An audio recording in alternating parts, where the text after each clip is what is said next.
Is blindness a barrier? No. Is deafness a barrier? No. Are mobility, learning, cognitive disabilities, speech impairments and others, or even a combination of them, barriers? No way. Lack of accessibility is. Welcome to Web Accessibility for All. Follow the blind. This journey starts now.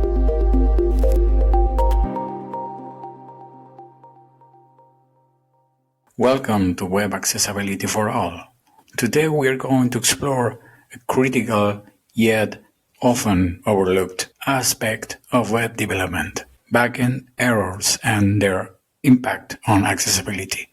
While front-end issues like form validation are often discussed, backend errors play a crucial role in shaping the user experience and maybe creating some additional issues for people with disabilities. As a user, the experience could be frustrating, to say the least. As a developer, it's a challenge because sometimes the feature being developed only consider the so-called happy paths. Happy paths? Okay, what is that? The happy path refers to the ideal flow of actions a user should take to complete a task or achieve a specific goal within the application, without encountering errors or unexpected problems. Let's make it simpler. In other words, the happy path represents the perfect scenario where everything works as expected, without any friction or interruption for the user. Now, why do these errors occur? There can be multiple reasons.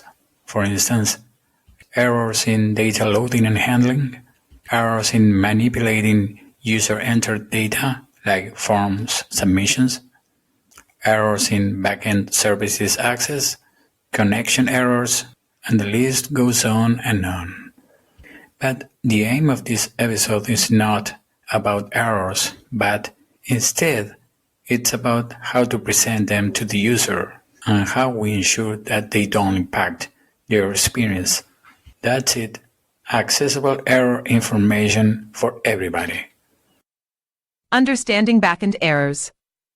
So when we talk about backend errors in web applications, we are referring to two main types: HTTP errors and errors coming from services or APIs. Let's talk about HTTP errors, like the 404 page not found or 500 server error are familiar to anyone who surfs the web. For people with disabilities, encountering these errors can be especially frustrating if the error lacks clarity or accessibility features. Imagine a screen reader user accessing a generic HTTP error page. They don't provide context, they don't provide guidance, they don't provide information about what went wrong or how to proceed now. Okay, so addressing these errors involves providing descriptive error messages that are easily navigatable by assistive technologies. What it means to have a semantic structure behind. Also, we have to ensure that the user can understand easily what happened, why that happened, and what to do now.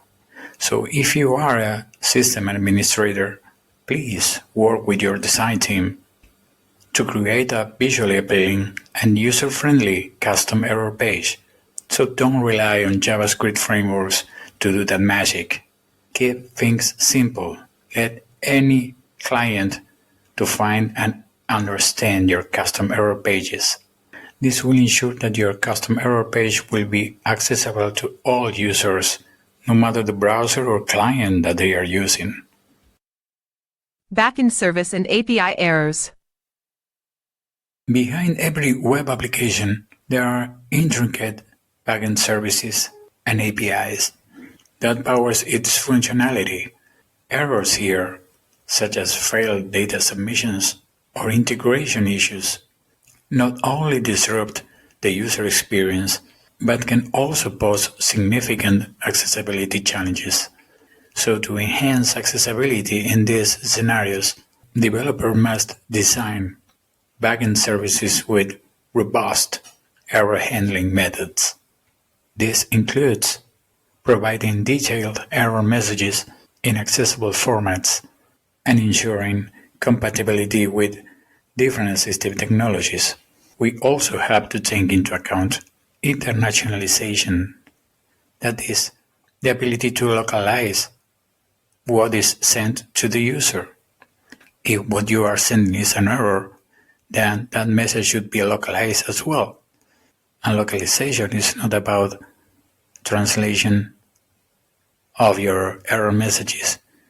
It's about the proper encoding, a proper char set, maybe in a specific format for dates, currencies, and so on. Improving accessibility for all. Now, let's discuss some practical strategies. 1. Clear and descriptive error messages. Yes, ensure that your error messages are clear, descriptive, and provide actionable information. This will help all users. 2. User-friendly error pages. Design error pages that are easy to navigate and provide links to relevant resources or support options. 3. Testing with accessibility tools. Regularly test your backend services, error handling mechanisms with accessibility tools. This helps identify and address accessibility barriers before they impact users in production environments. Before I finish, let me make a brief mention about security. One backend service could respond to a variety of clients. In order to protect the security of the system, we need to be careful about how much information we reveal about our errors. We don't want to give away too much information that could be used to exploit our system. But we also don't want to leave our user in the dark about what's going on. We need to strike a balance between security and transparency.